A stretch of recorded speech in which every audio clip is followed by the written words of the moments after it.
दीवाना बा जाला बढ़ा तू रोजाना बा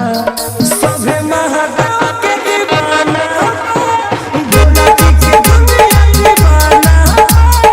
चलल भोलेनाथ के चलाना बा इहे तो सच्चाई सुराना बा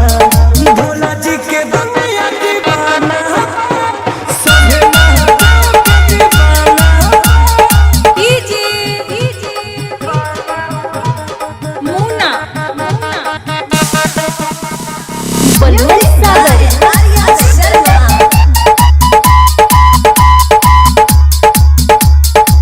गेरुआ रंग में रंगाइल बा सभे सभे मगन भक्ति भाव में केहू पूजता काशी बनारस केहू पूजता गाँव में गेरुआ रंग में रंगाइल बा सभे सभे मगन भक्ति भाव में केहू पूजता काशी बनारस केहू पूजता गाँव में पवनिया के लागल नजारा बा भंगिए के गोला भइल खाना बा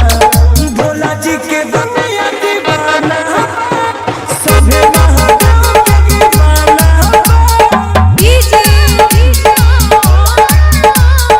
मुन्ना बलवन सागर